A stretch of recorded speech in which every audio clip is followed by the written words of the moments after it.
Marilah kita mulai pembicaraan kita mengenai konsep dasar ekonomika mikro yang juga sekaligus merupakan konsep dasar ilmu ekonomi. Kita mulai dengan apa itu ilmu ekonomi. Ilmu ekonomi itu lahir dalam suasana kehidupan manusia seperti yang kita alami saat ini. Apa itu? Bahwa manusia itu menghadapi kenyataan bahwa kebutuhan atau keinginan itu ternyata sulit untuk dibatasi. Jadi kalau saya mengatakan bahwa kebutuhan itu terbatas, mungkin akan banyak yang menentang. Tapi kalau saya menyatakan kebutuhan itu sulit dibatasi atau lebih ekstrimnya tidak terbatas, apalagi kalau itu keinginan, maka mungkin akan banyak orang yang memiliki pengalaman semacam itu. Misalnya kalau saya memiliki atau seseorang telah memiliki sebuah pekerjaan, maka orang itu akan kemudian menginginkan sesuatu yang lebih dari sebuah pekerjaan. Yang mungkin dulunya pada waktu dia menganggur, yang diinginkan itu adalah pekerjaan. Tidak terlalu memikirkan mungkin bahwa pekerjaan itu harus begini, begitu. Setelah dia dapat pekerjaan, mungkin dia mulai memikirkan karier. Tidak ingin dia hanya berhenti di satu posisi saja, kemudian dia ingin karir yang lebih baik lagi. Ketika dia sudah punya karir lebih baik lagi, mungkin dia kemudian ingin posisi puncak di perusahaan itu. Atau mungkin kita bisa juga menggunakan pendekatan orang yang belum mempunyai sepeda motor, mungkin dia akan ingin memiliki sepeda motor. Ketika sudah memiliki sepeda motor, mungkin dia ingin memiliki rumah. Ketika sudah memiliki rumah, dia ingin memiliki mobil dan seterusnya. Artinya yang mau disampaikan di sini adalah pada kenyataannya yang kita hadapi adalah sulit untuk mengatakan bahwa kebutuhan atau keinginan itu terbatas. Di sisi lain, manusia itu juga menghadapi kenyataan bahwa alat-alat atau sumber-sumber atau lebih umumnya di ekonomi disebut sumber daya. Sumber daya itu dalam kenyataannya terbatas. Jadi maksudnya di sini adalah segala sesuatu yang diperlukan untuk memenuhi kebutuhan, untuk memenuhi keinginan tadi, itu cenderung terbatas. Kalau kita perhatikan, kalau kita ingin misalnya memproduksi sebuah rumah, perlu lahan. Lahan itu terbatas. Perlu semen itu terbatas. Pasir itu terbatas. Tenaga kerja juga terbatas. Dana terbatas. Waktu juga terbatas. Jadi kebutuhan apapun itu terbatas. Alat-alat yang diperlukan untuk memenuhi kebutuhan itu atau sumber dayanya. Kalaupun kita menyadari bahwa alam semesta itu luas sekali, tapi dalam kenyataan secara praktis, seandainya pun di galaksi jauh di sana itu ada emas, ada udara bahkan mungkin, tapi kalau itu di luar kemampuan kita untuk mendapatkannya, itu berarti pada kenyataannya udara di bumi ini terbatas, sumber mineral juga terbatas. Nah, berdasarkan dua kenyataan itu, maka orang ingin mempelajari dalam yang disebut ilmu ekonomi ini, mempelajari bagaimana manusia menggunakan sumber daya yang terbatas itu untuk memenuhi kebutuhannya. Yang kita tahu tadi kebutuhannya itu relatif sulit untuk dibatasi. Karena di satu sisi sumber daya terbatas dan sisi lain bahwa kebutuhan atau keinginan itu sulit dibatasi, maka kita ingin menggunakannya, dari dalam ilmu ekonomi ingin menggunakan sumber daya itu dengan sebaik-baiknya, atau secara teknis bisa dikatakan secara efisien dan juga efektif. Jadi itu adalah ilmu ekonomi, yang dipelajari adalah itu.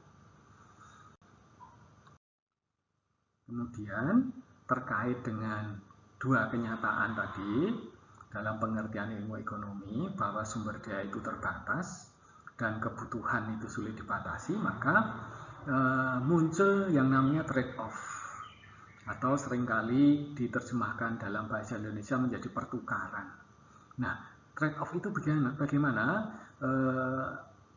Akan lebih jelas kalau saya menggunakan sebuah contoh. Misalnya, seseorang itu memiliki sebuah lahan. Ada sebuah lahan yang dimiliki seseorang. Kalau lahan itu disewakan, maka orang itu akan mendapatkan uang sewa. Tapi kalau lahan itu sudah disewakan, dia dalam contoh ini dimisalkan dia tidak punya kesempatan. Jadi dalam perjanjian sewa itu orang itu tidak punya kesempatan untuk menggunakan lahannya untuk dirinya sendiri. Saya rasa asumsi ini cukup masuk akal, meskipun tidak selalu begitu, tapi bisa dikatakan biasanya begitu. Kalau sudah disewakan, dia tidak bisa punya kesempatan untuk menggunakan lahan itu. Misalnya, lahan itu dia gunakan sendiri untuk usaha, misalnya untuk usaha tani. Nah, artinya kalau dia gunakan, sebenarnya seandainya dia gunakan untuk usaha tani, dia bisa mendapatkan laba dari usaha taninya. Tapi seandainya yang dia pilih adalah menyewakan lahannya, dia akan mendapatkan uang sewa tapi kehilangan laba dari usaha tani. Sebaliknya, kalau dia gunakan untuk usaha tani, tidak disewakan, dia kehilangan kesempatan untuk mendapatkan sewa dari lahan itu. Sehingga dalam contoh ini ada trade-off. Orang itu harus memilih, dia pilih uang sewa lahan atau lebih pilih laba dari usaha tani. Jadi trade-off-nya adalah antara uang sewa lahan dan laba dari usaha tani. Nah, karena ada trade-off, sementara orang itu inginnya memaksimalkan tujuan dia, misalnya tujuan dia itu ingin memaksimalkan uang yang dia terima dalam 1 tahun secara bersih, semua penerimaan dikurangi biaya-biaya. Kalau itu ingin dia maksimalkan, maka orang itu harus menentukan.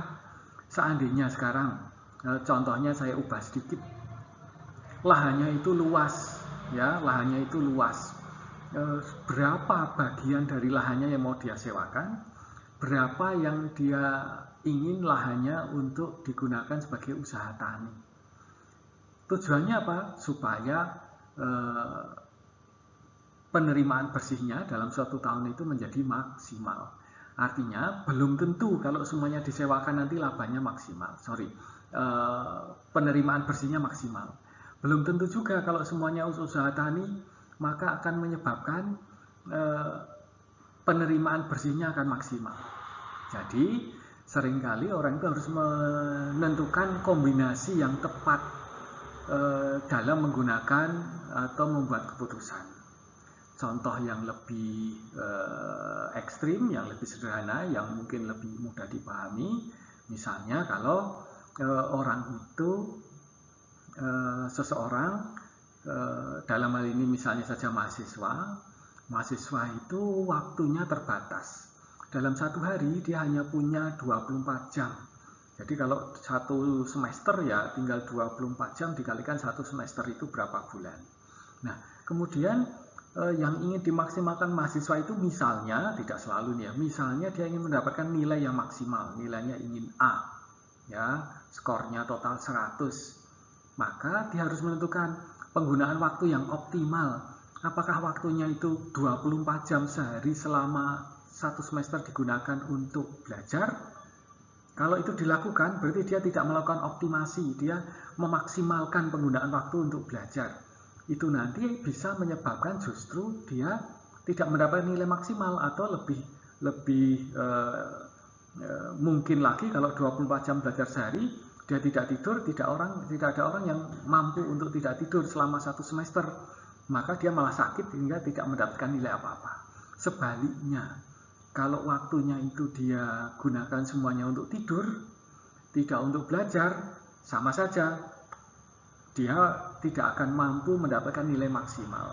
Sehingga dia harus menentukan satu hari itu dia belajar berapa lama, apakah 1 jam, apakah 2 jam, atau 3 jam. Nah, misalnya dia memiliki keyakinan bahwa kalau dia belajar 2 jam sehari itu akan menyebabkan nilainya maksimal, berarti angka optimalnya itu adalah 2 jam per hari. Gitu ya. Itu sebagai ilustrasi bahwa dalam ilmu ekonomi seringkali kita ingin mencari titik optimal atau nilai optimal dari suatu kegiatan atau dari suatu produk atau dari suatu input agar kita dapat memaksimalkan tujuan kita. Kemudian masih terkait, jadi ini dari slide ke slide itu saling terkait, masih terkait dengan slide sebelumnya, ini konsekuensi lebih jauh. Kita bisa mengenal sekarang sebuah istilah penting dalam ilmu ekonomi yang namanya opportunity cost. Seperti contoh yang tadi saya sampaikan, ada orang punya lahan, seandainya lahan itu digunakan, ya sudah keputusannya sudah bulat, sudah segera dijalankan, ya. Kalau keputusannya adalah menggunakan lahan itu untuk disewakan, misalnya itu dianggap itu keputusan A, maka konsekuensinya dia tidak memiliki kesempatan untuk menggunakan lahan itu sebagai usaha tani. Padahal kalau itu digunakan untuk usaha tani, ini cuma seandainya ya, kenyataannya tidak. Seandainya untuk usaha tani, sebenarnya dia bisa mendapatkan manfaat. Misalnya taninya itu tani sawit gitu ya, maka sawitnya bisa dijual ke perusahaan pengolahan sawit, kemudian dia mendapatkan penerimaan. Misalnya saja penerimaannya dalam 1 tahun 100 juta.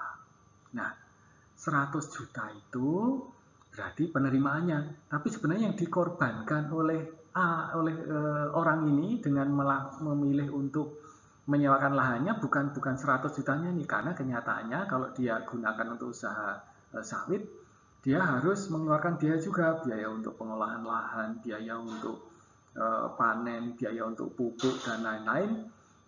Misalnya total biayanya 1 tahun itu adalah 40 juta, maka manfaat bersihnya seandainya digunakan untuk usaha tani itu adalah 60 juta. Sehingga yang dia korbankan adalah manfaat bersih sebesar 60 juta itu. Nah, 60 juta itu adalah opportunity cost. Ya, opportunity cost yang terjadi karena dia memilih untuk menggunakan lahannya untuk disewakan ke orang lain. Jadi dia mengorbankan kesempatan untuk mendapatkan manfaat bersih sebesar 60 juta seandainya saja lahannya digunakan untuk usaha tani sawit. Jadi itu pengertian dari opportunity cost. Konsep berikutnya dalam ilmu ekonomi yang tidak terlepas dari konsep-konsep lain yang sudah dibicarakan, misalnya trade-off, opportunity cost. Berikutnya di sini yang akan kita bicarakan adalah konsep marginal. Nah, konsep marginal ini prinsipnya sederhana, bahwa kita akan menjalankan sebuah aktivitas, misalnya saja kita sudah menjalankan sebuah aktivitas, kita ingin menambah satu aktivitas tambahan, ya. Kalau sudah memproduksi barang, kita ingin memproduksi satu barang lagi, misalnya, itu pedomannya apakah itu akan dilakukan atau tidak. Prinsipnya adalah bahwa tambahan manfaatnya atau manfaat marginal atau marginal benefitnya itu harus lebih besar daripada tambahan biaya atau biaya marginal atau marginal benefit atau marginal cost. Jadi pedomannya marginal benefit harus lebih besar daripada marginal cost. Nah, supaya lebih jelas, kita akan gunakan sebuah contoh. Misalnya, kita membicarakan sebuah penerbangan sebuah pesawat. Misalnya ada sebuah pesawat yang sedang berada di suatu bandara, di suatu kota. Di situ sudah penumpangnya sudah terdaftar, sudah bahkan mungkin sudah check-in, jumlahnya ada 70 orang gitu misalnya, 70 orang sudah check-in. Kapasitasnya adalah 100 penumpang pesawat itu, supaya gampang angkatnya saya pilih yang gampang-gampang. Kemudian maskapai penerbangannya itu juga mengetahui bahwa biaya totalnya kalau penerbangan dari Surabaya ke Jakarta itu misalnya 100 juta. Sehingga kalau dihitung rata-rata, biaya rata-rata per kursi adalah 100 juta dibagi 100, berarti 1 juta. Per kursi itu 1 juta. Ya, biaya rata-rata per kursi 1 juta. Itu sudah ada biaya tetap, biaya variabel masuk di situ 1 juta. Nah, tapi sekarang yang sudah check-in, sudah bayar, berarti itu ada 70 orang. Kemudian si manajer tiketing, bagian penjualan itu memiliki informasi. Dia mempunyai informasi yang dia yakin betul bahwa seandainya dia itu jual satu tiket lagi, ini saya pakai contoh yang gampang, satu saja, satu tiket lagi dengan harga misalnya yang tadi yang lupa saya sampaikan, misalnya yang 70 orang itu sudah membayar harganya 1,5 juta. Jadi biar rata-ratanya tadi 1 juta dijual oleh maskapai itu 1,5 juta, itu saja supaya dapat laba. Nah, jadi yang 70 orang itu sudah membayar 1,5 juta per orang. Nah, sekarang bagian tiketing itu memiliki informasi yang akurat bahwa seandainya tiket itu dia jual lagi, masih ada kesempatan untuk menjual tiket. Tiketnya itu dia jual seharga 1,2 juta, pada hari itu, pada jam itu tidak akan ada yang beli. Berdasarkan pengalaman bagian tiketing. Kalau dia jual 1 juta pun sesuai biaya rata-rata, tidak akan ada yang beli. Tapi dia punya pengalaman karena sering berinteraksi dengan penumpang, kalau dia jual 700.000 akan ada yang mau naik pesawat itu. Ya, paling tidak satu yang dia yakin.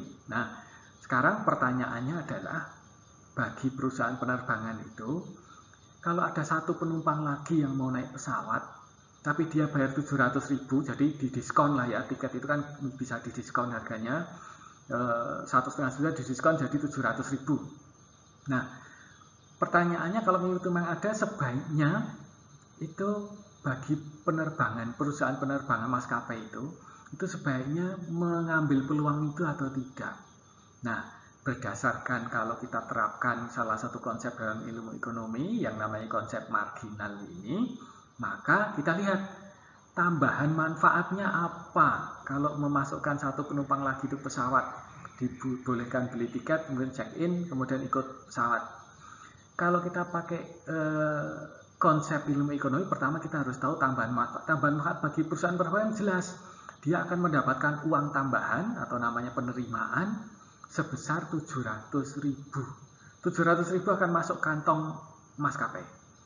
Pertanyaan berikutnya, tambahan biayanya apa? Kemudian bisa dilacak, apakah ada tambahan gaji untuk pilot? Mestinya tidak. Apakah ada tambahan gaji untuk pramugari? Mestinya tidak.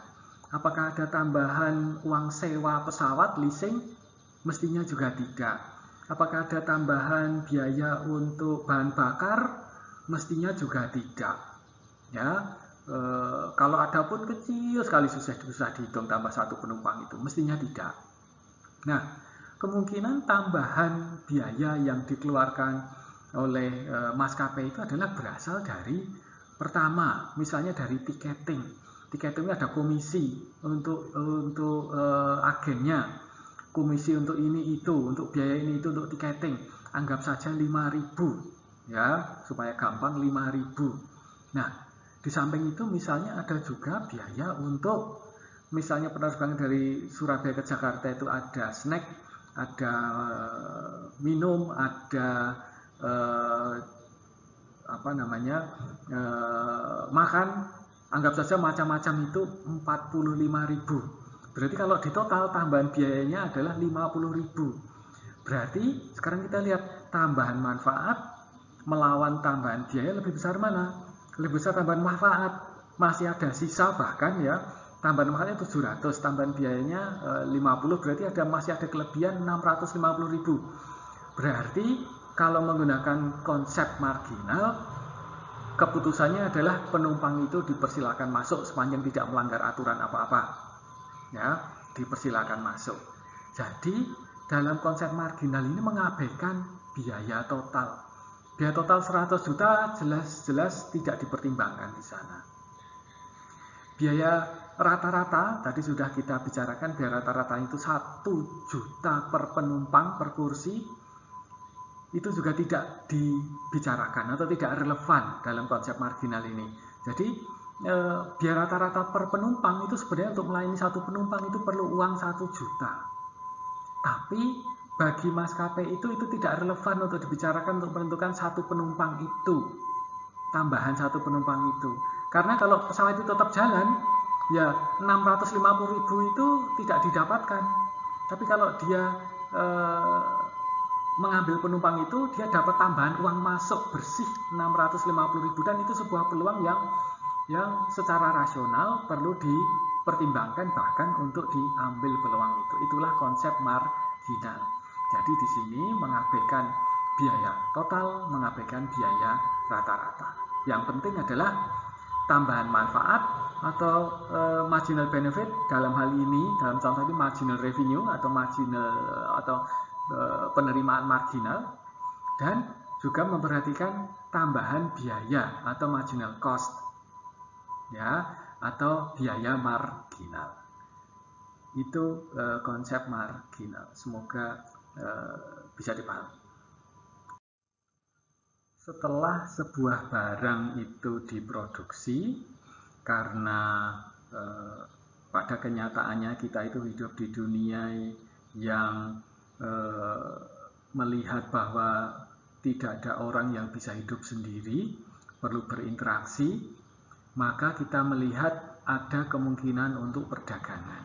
Nah, prinsip ekonomi yang berikutnya ini, konsep berikutnya ini menyatakan bahwa perdagangan itu akan menguntungkan kedua belah pihak. Artinya pihak yang menjual maupun pihak yang membeli.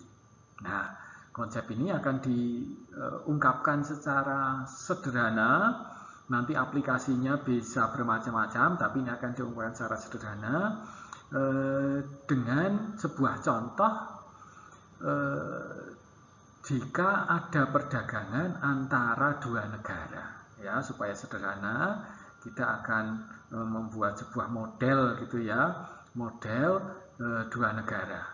Kita lihat konsumsi dan produksi dua negara itu seperti apa sebelum dan sesudah perdagangan, untuk melihat bahwa perdagangan itu bisa memberikan manfaat kepada dua belah pihak. Kita lihat slide selanjutnya. Kita lihat sekarang ini ada dua negara. Negara padi dan negara sapi. Negara padi sesuai namanya itu memiliki kemampuan untuk memproduksi padi lebih efisien. Sedangkan negara sapi itu mempunyai kemampuan untuk memproduksi sapi, daging sapi lebih efisien. Nah, ini sebelum perdagangan yang diproduksi sekaligus dikonsumsi, ya, karena tidak ada perdagangan berarti yang diproduksi sekaligus dikonsumsi. Negara padi 5 ton, sedangkan negara padi 2 ton.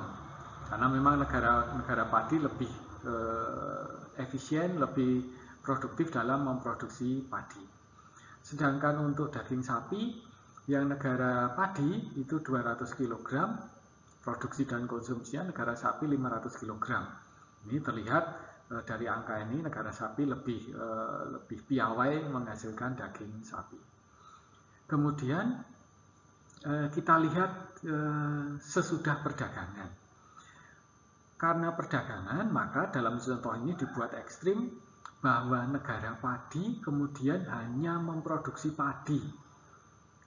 dia memproduksi padi 10 ton, sedangkan sapinya dia sama sekali tidak buat daging sapinya. Jadi seluruh sumber daya yang digunakan untuk memproduksi padi, akibatnya dia melakukan sesuatu yang memang dia ahli di situ. Dia tidak menyia-nyiakan sumber daya manusia dan lain-lain untuk menghasilkan sesuatu yang dia tidak pinter, dia tidak produktif, dia tidak efisien. Sehingga dia bisa menghasilkan 10 ton. Nah, negara sapi dia nol, dia kebalikannya, tidak memproduksi padi sama sekali. Dia akan lebih fokus atau sama sekali tidak memproduksi padi dan memproduksi sapi. Sehingga ini yang diproduksi daging sapi oleh negara sapi 800, negara padi tidak ada. Nah, negara padi dari 10 ton ini sebagian dia konsumsi 6,5 ton, sisanya 3,5 ton dia ekspor. Sekaligus ini berarti kalau diekspor, sedangkan negara sapi itu tidak memproduksi padi, konsumsi negara sapi itu ya 3,5 ton ini berupa impor, semuanya berasal dari negara padi. Dia impornya sekian, yang dimakan juga sekian, yang dikonsumsi sekian. Serupa yang terjadi untuk daging sapi, cuma kebalikannya. Daging sapi yang produksi negara sapi 800, 550 dia konsumsi sendiri, sisanya 250 dia ekspor. Yang diekspor ini otomatis dikonsumsi oleh negara padi, karena dia tidak memproduksi sapi sama sekali. Ya, nah sekarang kita lihat hasil akhirnya.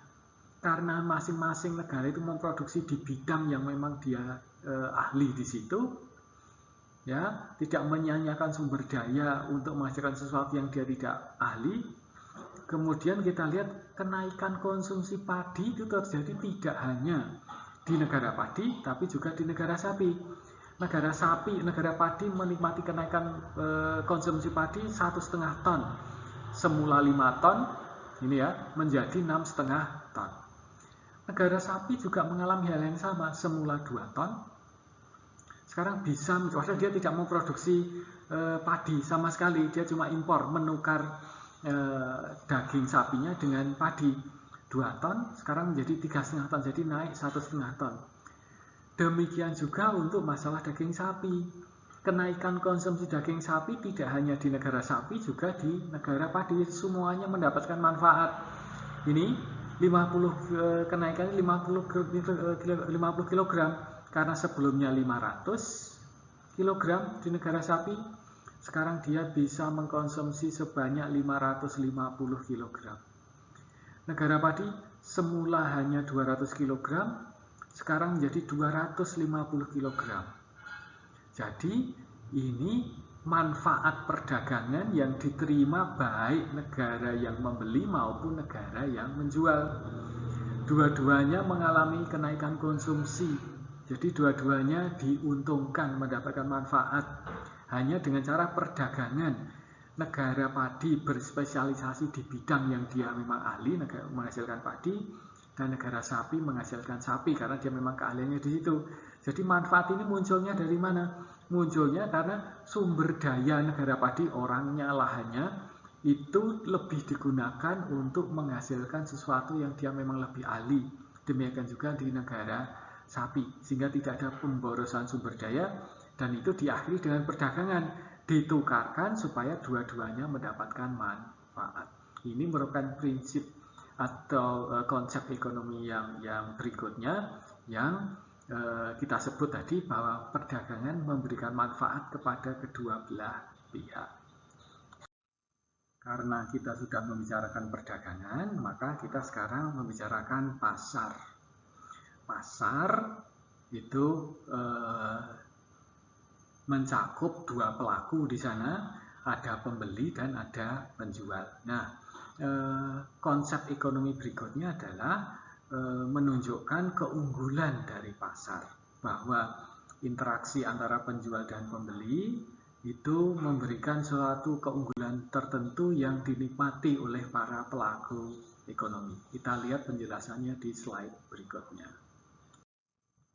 Berikut ini digambarkan keunggulan pasar. Nah, gambaran keunggulan pasar berikut ini disampaikan sesuai yang disampaikan oleh seorang ekonom yang bisa juga dianggap sebagai tokoh ilmu ekonomi, bahkan ada yang mengatakan bapaknya ilmu ekonomi, yaitu Adam Smith.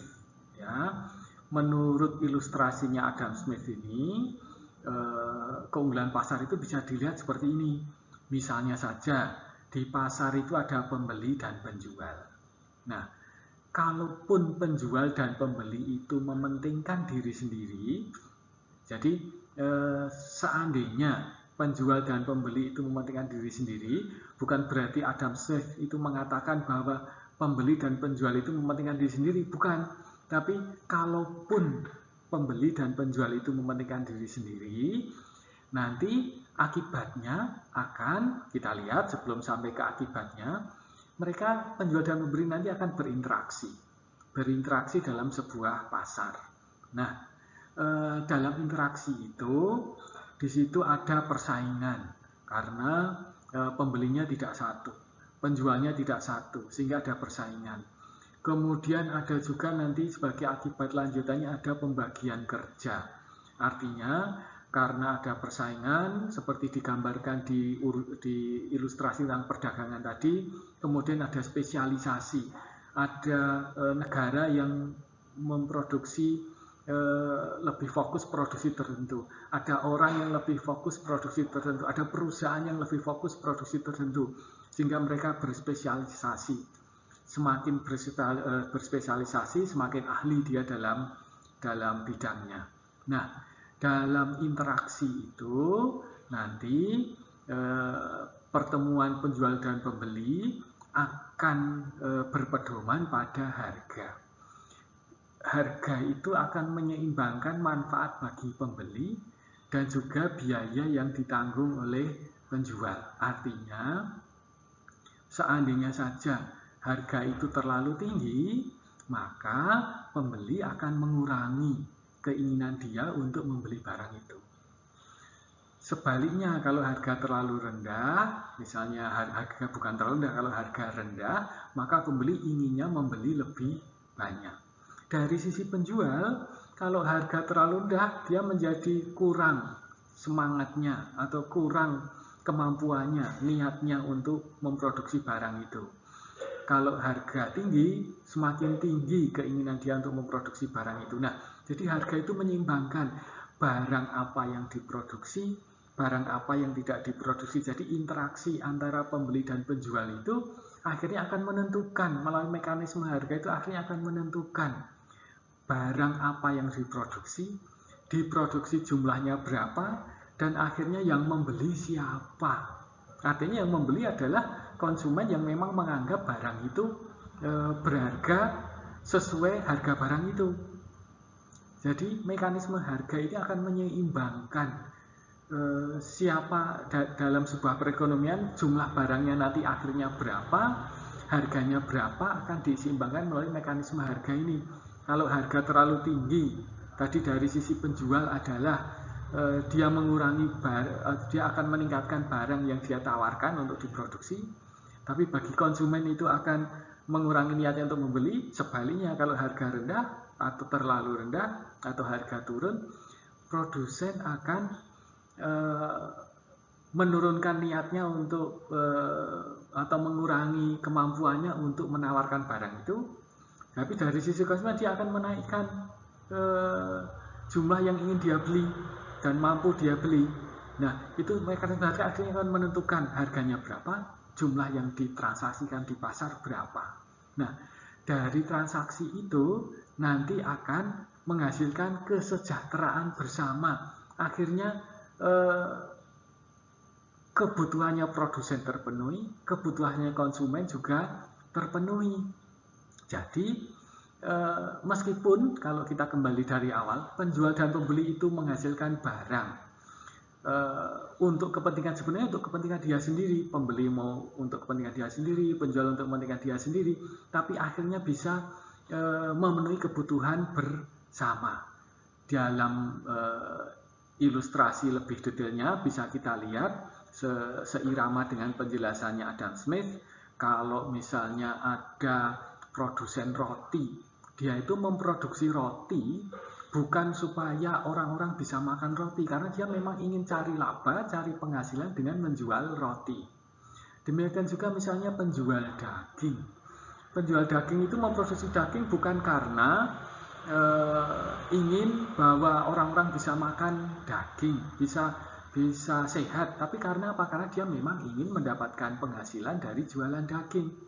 Tapi akibat dari perilaku pembeli dan penjual yang semacam itu, meskipun seandainya mereka mementingkan diri sendiri, akhirnya melalui mekanisme pasar itu dapat menyebabkan pembeli dan penjual, semua pihak itu mendapatkan kebutuhannya masing-masing, semuanya sejahtera. Tapi ingat, ini bukan Adam Smith mau mengatakan bahwa pembeli dan penjual itu orangnya pasti mementingkan diri sendiri, tidak. Ini cuma seandainya mementingkan diri sendiri sekalipun, itu akan hasilnya bisa memenuhi kebutuhan bersama. Nah, jadi kalau kita lihat ulang dari atas, mementingkan diri sendiri, tapi hasilnya kok bisa bagus. Seolah-olah ada sebuah mekanisme, ada sebuah intervensi tangan-tangan di luar ini yang tidak terlihat yang menyebabkan itu bisa terjadi. Ya, nah sehingga Adam Smith menyebutnya hal yang tidak terlihat itu yang bisa menyebabkan dari yang egois, yang seolah-olah egois mementingkan diri sendiri tapi menghasilkan kepentingan bersama, kesejahteraan bersama itu sebagai invisible hand atau tangan yang tidak terlihat. Padahal sebenarnya dalam ilmu ekonomi yang namanya tangan tidak terlihat itu kurang lebih adalah mekanisme harga tadi atau mekanisme pasar. Mekanisme itu menyebabkan semua pihak mendapatkan manfaat, padahal masing-masing pihak itu tidak bisa saja tidak berniat untuk mensejahterakan pihak lain. Tujuannya untuk mensejahterakan pihak sendiri. Itu sebuah konsep ekonomi yang intinya menyatakan bahwa pasar itu memiliki keunggulan. Keunggulannya apa? Dia mampu menyeimbangkan, mampu membuat para pelaku ekonomi, penjual, pembeli, produsen, konsumen itu saling berinteraksi dalam sebuah pasar, kemudian memberikan keuntungan, memberikan manfaat bagi kesejahteraan bersama.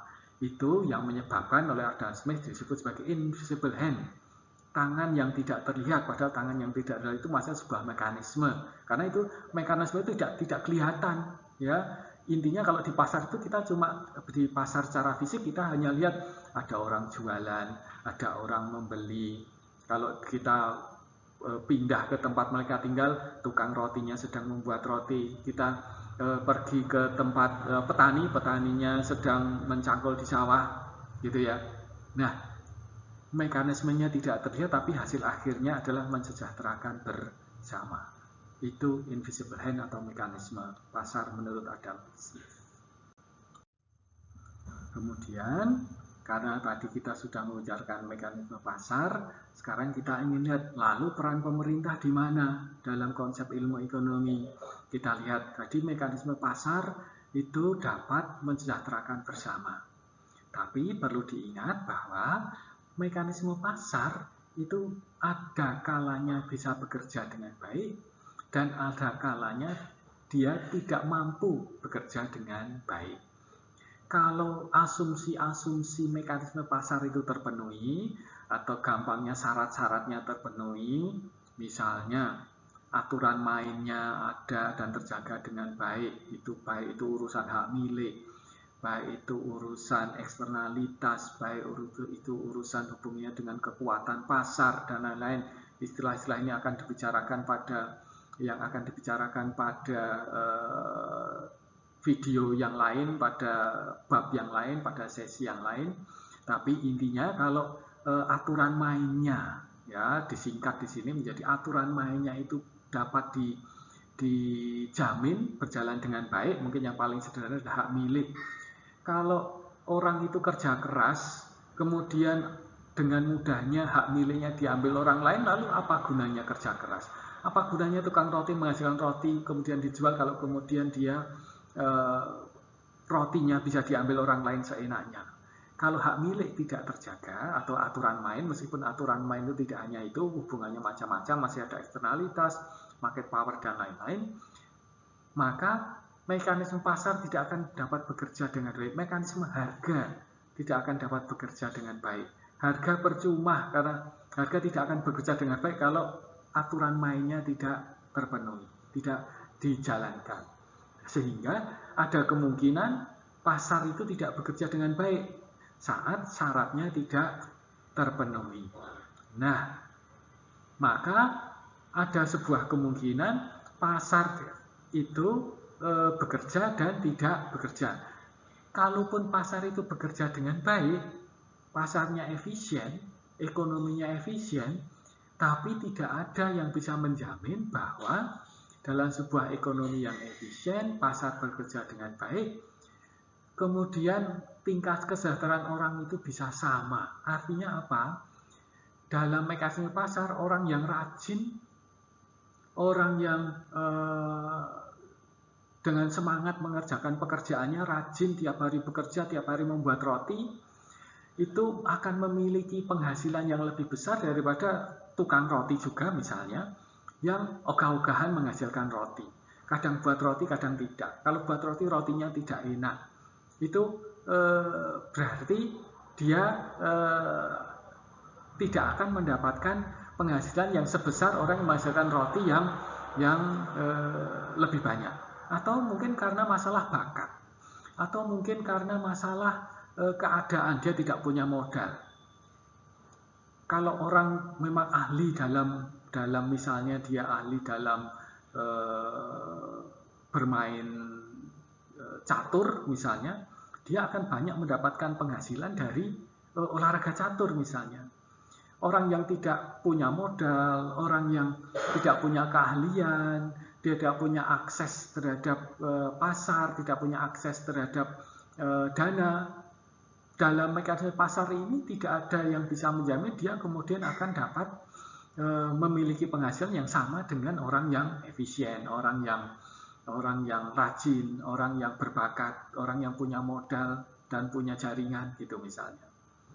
Nah, apalagi atau sama saja kalau pasarnya tidak bekerja, hasilnya juga tidak efisien dan belum tentu merata juga, sama saja.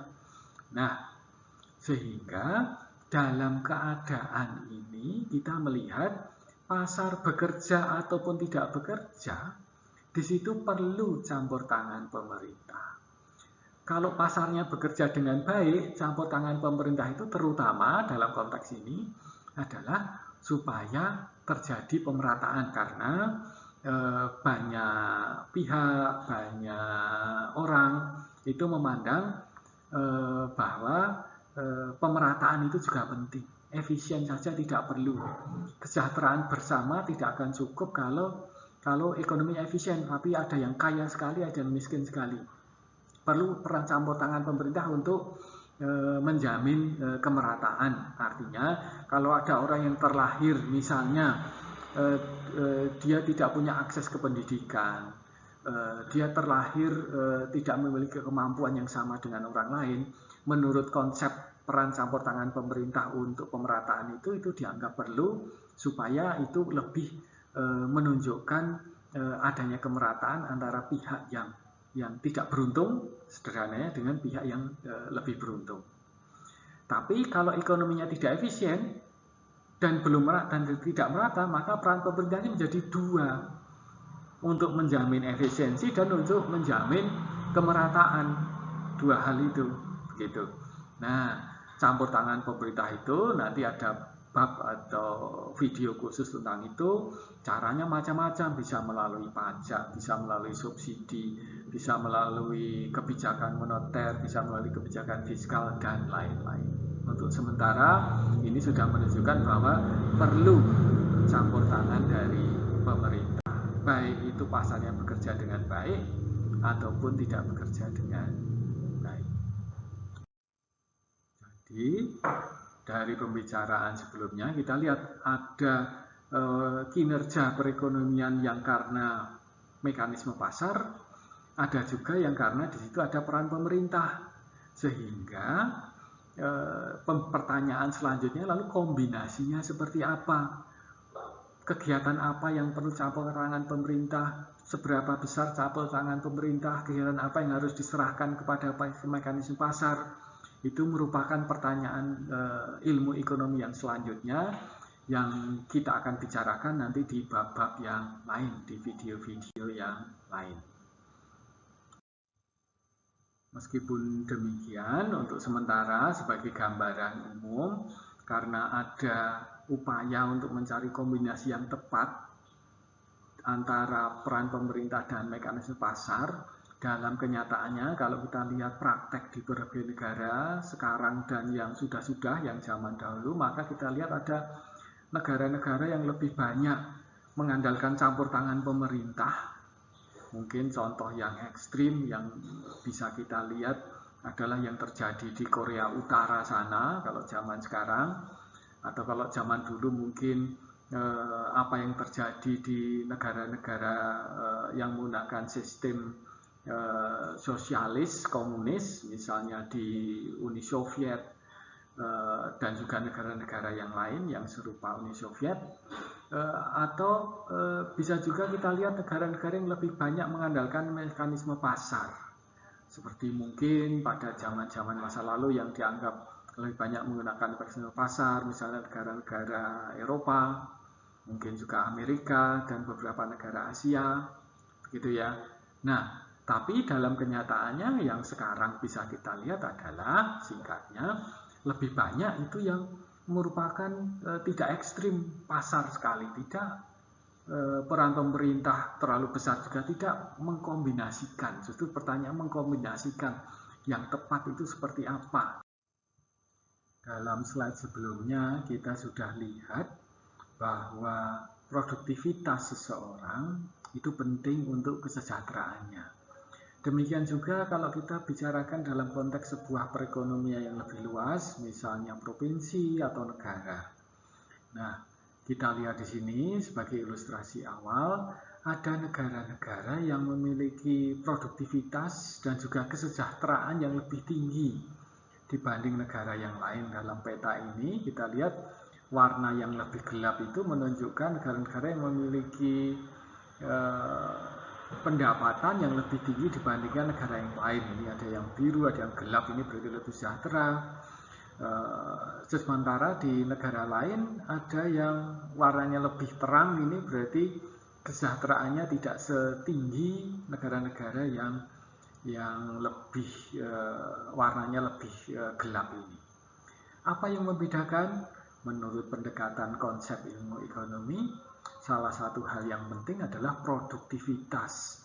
Produktivitas siapa? Produktivitas terutama manusia-manusia atau orang yang ada di dalam perekonomian tersebut. Itu dianggap sebagai sebuah faktor yang sangat penting yang pada akhirnya akan menentukan apakah orang-orang atau negara itu lebih sejahtera dibandingkan yang lain atau tidak. Mengingat produktivitas itu penting untuk kesejahteraan, maka kita perlu lihat sekilas hal-hal yang bisa mempengaruhi produktivitas itu. Antara lain yang bisa kita lihat di sini bahwa adanya alat untuk produksi dan tentu saja kualitas alat produksi itu akan menentukan produktivitas. Kemudian yang lain ada tidaknya sumber daya alam, ada tidaknya keterampilan, bagaimana dengan teknologi dan pengetahuan yang ada di perekonomian atau yang dimiliki oleh orang tersebut. Lalu yang penting juga tidak bisa dilupakan adalah tatanan dan aturan main. Kita sudah lihat betapa pentingnya aturan main untuk menjamin adanya mekanisme pasar. Kemudian perilaku atau karakter, orangnya rajin atau orangnya malas, atau lebih banyak orang yang tidak mentaati peraturan, dan masih banyak yang lain. Intinya bahwa produktivitas, kemampuan manusia yang ada di dalam perekonomian itu untuk menghasilkan barang dan jasa ya, itu akan menentukan kesejahteraan. Dan itu dipengaruhi oleh banyak hal, tidak hanya yang berkaitan langsung dengan proses produksi, misalnya ada tidaknya modal, ada tidaknya alat, tapi juga yang berhubungan dengan peraturan, berhubungan dengan karakter, dan masih banyak yang lain. Kemudian sebagai sebuah ilmu, maka ilmu ekonomi nanti dalam melakukan analisis atau analisis ekonomi pasti akan menggunakan metode ilmiah, seperti juga ilmu-ilmu yang lain, tidak ada bedanya dengan ilmu yang lain, entah itu ilmu sosiologi atau ilmu fisika atau biologi atau yang lain. Karena sama-sama sebuah ilmu, maka akan menggunakan metode ilmiah. Nah, metode ilmiah itu singkatnya seperti apa? Singkatnya bahwa yang namanya metode ilmiah seperti yang akan digunakan dalam analisis ekonomi, analisis kita dalam ilmu ekonomi, maka pertama didasarkan pada data atau fakta.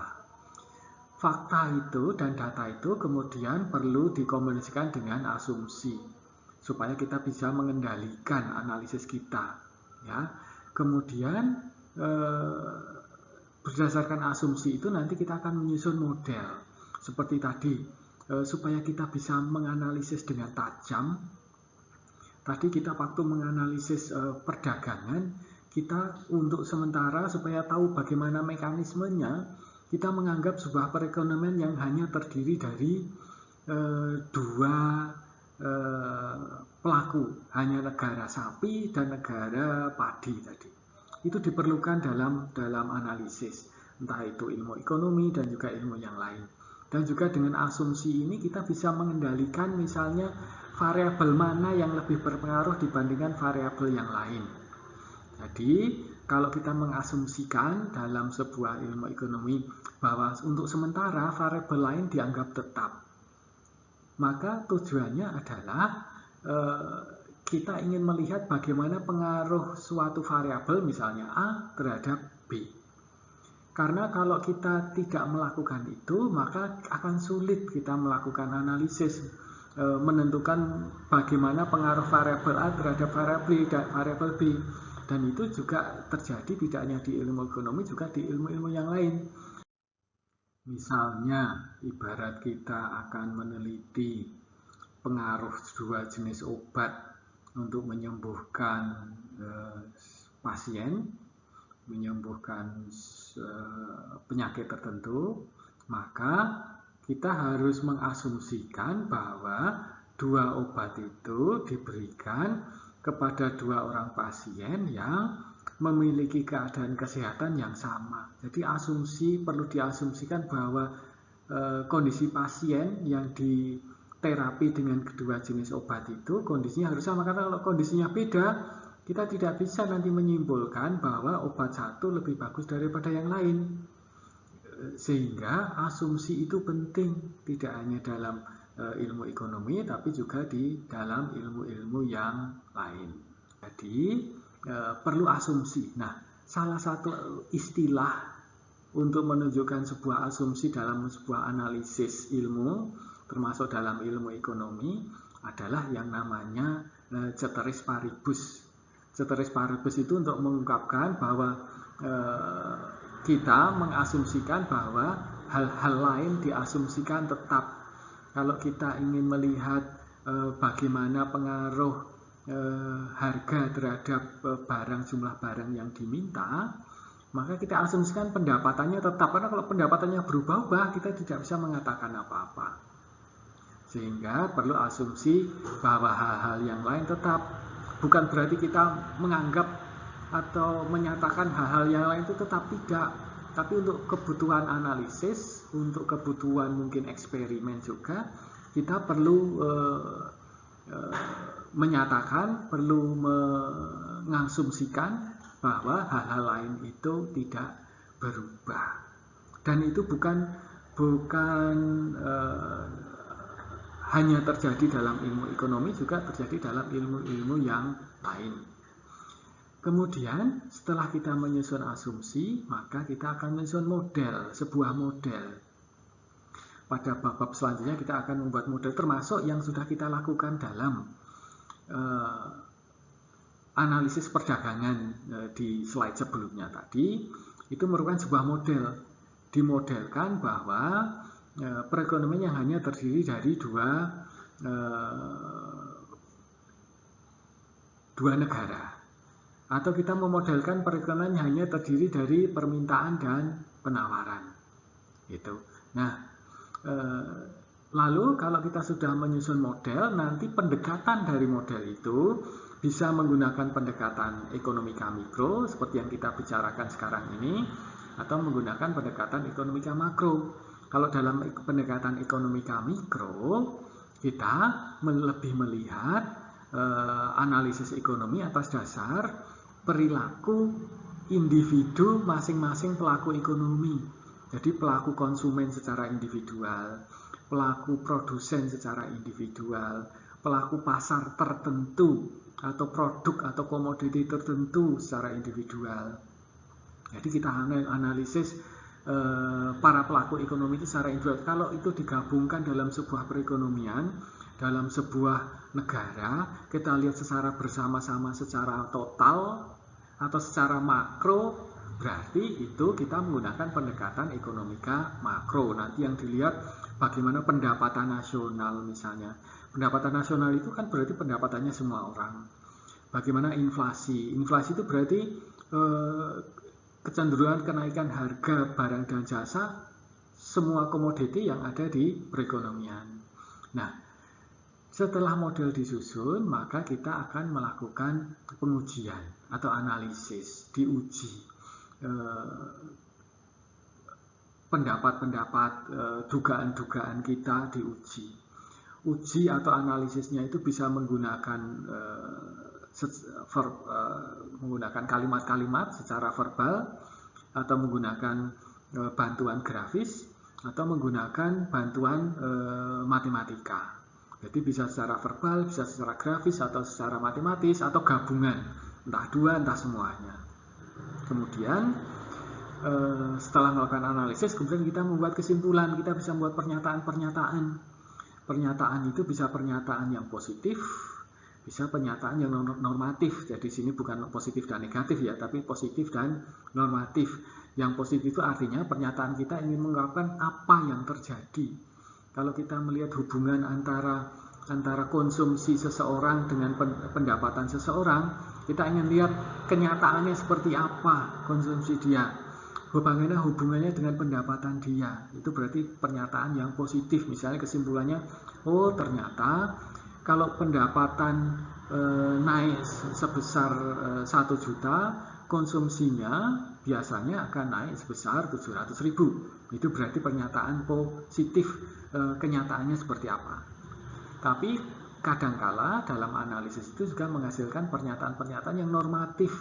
Yang normatif itu artinya yang menurut yang melakukan analisis itu sebaiknya terjadi atau sebaiknya dilakukan. Misalnya, oh dalam keadaan seperti ini, dalam keadaan pandemi seperti ini, karena ada pembatasan mobilitas, maka pemerintah sebaiknya meningkatkan pengeluaran pemerintah dalam bentuk salah satunya untuk meningkatkan produksi alat kesehatan, untuk bantuan tunai, dan lain-lain. Itu normatif, apa yang sebaiknya dilakukan. Itu kurang lebih menggambarkan analisis ekonomi yang akan Anda lakukan atau Anda lihat dalam mata kuliah ini dan juga mata kuliah lain yang terkait ilmu ekonomi. Kemudian untuk menutup, di sini ada beberapa pertanyaan yang bisa Anda coba untuk jawab. Tujuannya untuk melihat bagaimana Anda sudah memahami materi yang sudah dibicarakan. Silahkan dicoba untuk meningkatkan kemampuan Anda memahami materi sekaligus untuk mengetahui seberapa jauh Anda memahami materi tersebut.